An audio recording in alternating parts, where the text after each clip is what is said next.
Alright, today we're going to talk about counting principles. And so for 9.1, the first thing we need to address are the differences between discrete and continuous numbers. Discrete numbers are going to be whole numbers that we can count. Tangible things usually is the easiest way to think about it. So 1, 2, 3, 4, 5. And then continuous numbers are usually associated with some sort of measurement. So if you think of the numbers 1 and 2, in between 1 and 2 there's 1.5, and in between 1 and 1.5 there's 1.25, and so on and so forth. And so continuous is almost always associated with something that you can measure, and then we also deal with issues of precision or orders of magnitude. And as I said before, discrete refers to counting things like 3 boys, 4 cars.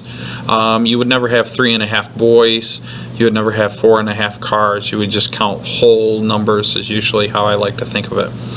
Where with continuous you can have like 7.35 meters, you could have 7.358 meters, and so on and so forth. So we distinguish these two types of methods for counting.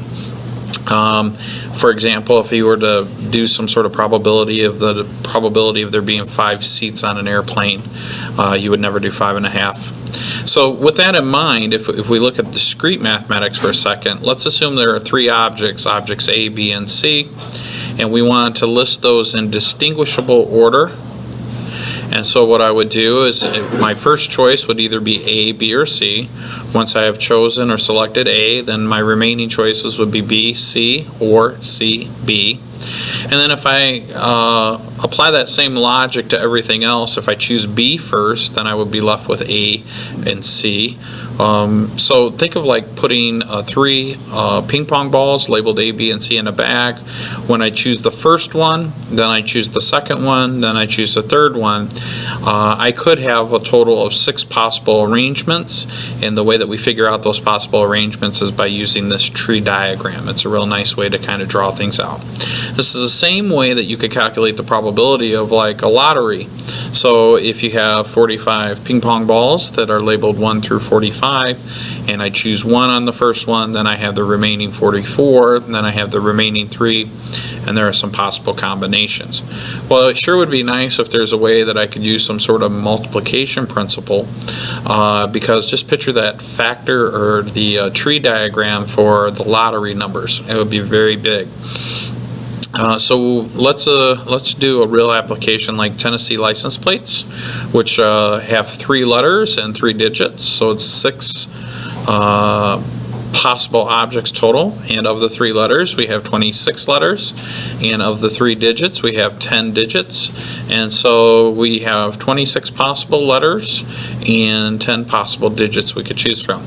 Now, no restriction means with replacement. That means we can use the numbers over and over and over again. So on my first try I can have 26 letters. On the second try I can have 26 letters, and 26 and 26 times 10 times 10. So if I jump back to that last slide, what I wanted to show you is that we just multiplied to get our 6 possible outcomes. Now if we don't repeat, I can do 26, choose 1, then I have 25 remaining, and 24, and then the same with the digits. I have 10, then 9, then 8 remaining. It almost looks like factorial type of math, but it's not, and we'll show you a shortcut on that in just a second. But anyways, as you can see, depending on with or without replacement, it changes the total number of possible outcomes that I might have.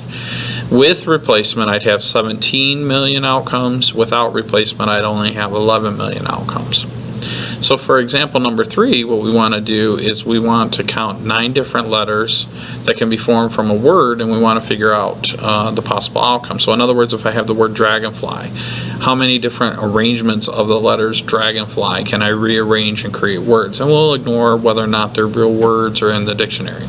So on the first attempt I have 9 possibilities, then I choose 1, that leaves me with 8, then I choose another, that leaves me with 7, so we have 9 times 8 times 7 times 6 times 4 all the way down, which is 9 factorial, and that gives me 362,888 possible outcomes. However, if I use the word butterfly, I have 2 letters. I have T and T. Now that may not result in a new word. In other words, I might choose the first T and then the second T, and then on our next word we might choose the second T and then the first T. So I can respell the word butterfly by choosing the second T and then using the first T second. So it's not distinguishable, and so what we're looking for is distinguishable words. In other words, I can get the same combinations. Well, then in that case, I would have 9 factorial over 2 factorial, and basically we're taking the possible outcomes and dividing it by the 2 factorial, or the combinations of the combinations of T. Well, let's use the word bumblebee. Bumblebee, same thing. I have 3b, so it's 9 factorial on top, divided by 3 factorial on the bottom. Then I have 3e's, so I tack on another 3 factorial on the bottom. And so in our first word, dragonfly, we have many combinations, 362,000. And now with the word bumblebee, those outcomes have decreased significantly. Well, one thing that we could do is arrange these factorials in a way that we kind of have a shortcut. So, for example, if I were to say n objects take R at a time, in other words, I'm going to say 20 choose 5, or 16 choose 3.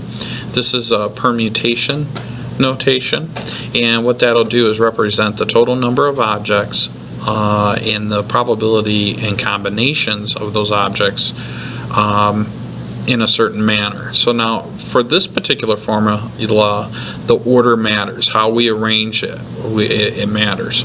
So if I have 6 people in a classroom and I choose 4, I get 6 over 2. And so 6 factorial over 2. Now that's without replacement. And that's how we would do that. So that's the permutation method. So now in example number 5, if we do a real life application, for example, I have 16 actors applying for 7 roles. Then I would plug that into the permutation, and these are the total possible combinations of the 7 actors that I would randomly choose. And in other words, I get 57,657,600 possible combinations of the 7 actors that I would randomly choose from the 16 actor pool. So we would say 16 choose 7 where order matters.